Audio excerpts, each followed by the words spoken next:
Hi everyone, and welcome back to another episode of the HT Physio Quick Tips series. My name is Will Harlow and I'm the Over-Fifties Specialist Physio here at HT Physio in Farnham. And today we're going to be talking about the 3 most common causes of sciatica. Now, sciatica is not a condition in and of itself. Sciatica just describes a symptom. And you might have heard people walking around saying, oh, I've got sciatica, or you might have suffered from sciatica yourself, which typically looks like pain in the leg, which is caused by a nerve. So it might be a sharp pain or a burning pain running down the back of your leg. But behind that sciatica, there can be many different causes. Now, although lots of different things can cause these symptoms, there are 3 that are particularly common, and we're going to be talking about what those are today. So to help me explain, I've got my spine model which I'm going to use to show you exactly how this problem can happen. So if this is your spine here, what you can see in this diagram is you've got your pelvis here, you've got your vertebra here, which are these white bones, and these bones make up basically the column of your spine. In between the bones, in between the vertebrae, you've got the discs, and these are like a tough outer layer of collagen with a fluid center, and these help you to bend and to move and to twist without problems.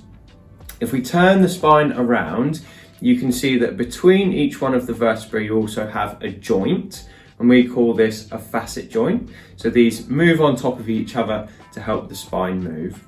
And then you can also see that in between the spine, if we bend it forward here, we have this yellow thing here, which is the spinal cord. So this is almost the control center of your body after the brain. And then coming out from the spinal cord, we have lots of these little yellow things here. And these are the nerve roots.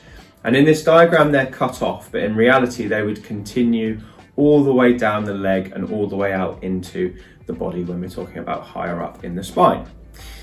Now, if you look at these nerve endings, all of these ones here, okay, so these ones down here and these 5 coming up here, they eventually go down into the leg and they form different nerves within your leg.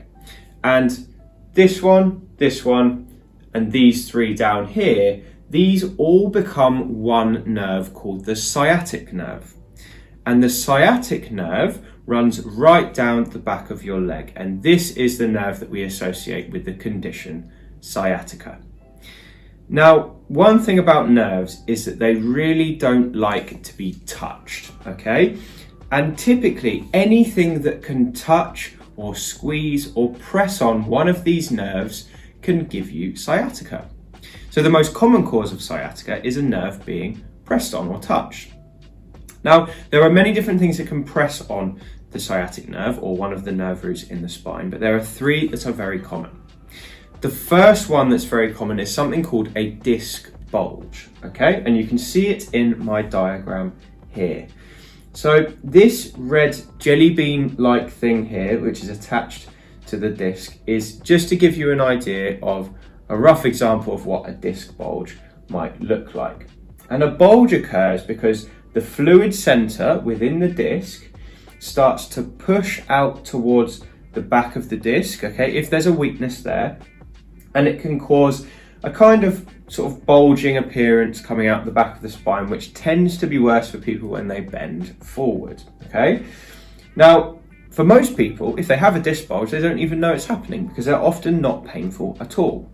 But if you're one of the unlucky people whose disc bulge starts to press on or irritate one of the nerves in the spine, that can give you sciatica. So that is the first cause of sciatica, and it's probably the most common.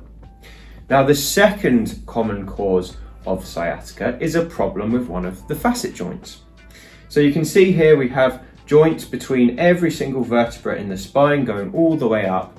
And for most people, these joints work quite well. They help you to bend, they help you to twist, and they help you to move your spine in general.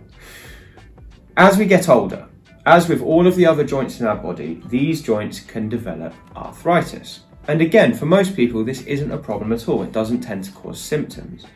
But for some unlucky people, these joints can either become dysfunctional, so they don't move as they were designed, or they can become particularly arthritic, which means that the cartilage starts to wear down, the bony surfaces start to thicken, and the joint starts to stiffen up. And all of these effects can eventually start to irritate one of the nerve roots, and this can cause pain in your leg. So that's the second common cause. The third common cause is actually a muscular problem. And as these nerve roots leave the spine, they become one big nerve called the sciatic nerve, and they start to run through the pelvis in this notch here. So this is how they exit the pelvis and go down the leg. Now we have a muscle which sits about here, which we call the piriformis. Okay, you might have read about this muscle before. And the piriformis is a small muscle that lives underneath your big hip muscles, and it helps to control the rotation of your leg. Now, in some people, roughly 10% of the population, the sciatic nerve actually runs through the piriformis. Okay, for everyone else, it just runs underneath it, but for some people, it runs through the piriformis. It cuts it in half and goes through it, and this is just a normal anatomical variation. But for these people, if their piriformis starts to get tight, it can pinch on the sciatic nerve, and we call this piriformis syndrome. Now, piriformis syndrome is written about a lot, so you'll see a lot of information about it online, but it's actually much rarer than people think. Remember, only 10% of the population are actually at risk of developing this problem at all. And just because you have pain in your bum doesn't mean the piriformis is the cause of your sciatica. This is a very common misconception. Pain in the bum can equally be caused by a disc bulge or a problem with the joints. It doesn't necessarily mean that the area of the pain is the location of the problem. Now, with all three of these causes that I've described, okay, the disc bulge being most common, then a problem with the joints, then piriformis syndrome, they can usually be sorted with the right measures. 90% of people with these issues don't need injections and they don't need surgery. Physiotherapy can often help with these issues. And the way we would help these issues, even if they're structural, is we would start to improve the function of the nerve, we would improve the way the muscles work around that area, and we would loosen up any tightness and stiffness, and then we let the body do its thing and start to heal it up. And even in problems such as arthritis, we can improve the way that the nerve moves around that area so it's less irritated and the symptoms tend to go away. So if you're suffering from any of these issues, do feel free to get in contact because we can often help people to get better. And just don't suffer in silence. There's usually help available for people with this type of problem. Anyway, that's all I've got for you today. I hope that's helped if you're suffering with sciatica, or if you have a friend or family member who has this problem, please feel free to forward the video onto them.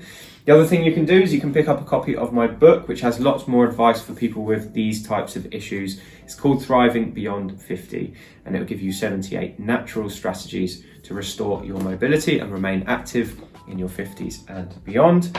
Other than that, I really thank you for watching, and if you're watching this around Christmas time, then thank you very much for your custom, and if you've come in and we've been able to help you, then I really appreciate your trust that you've put in me to give me the chance to do so. And I look forward to seeing more of you in 2022 as well. That's all I've got for you today, so hit like and subscribe to the video if you haven't already. But I hope you have a great Christmas and enjoy a restful break with family. And I look forward to speaking to you very soon.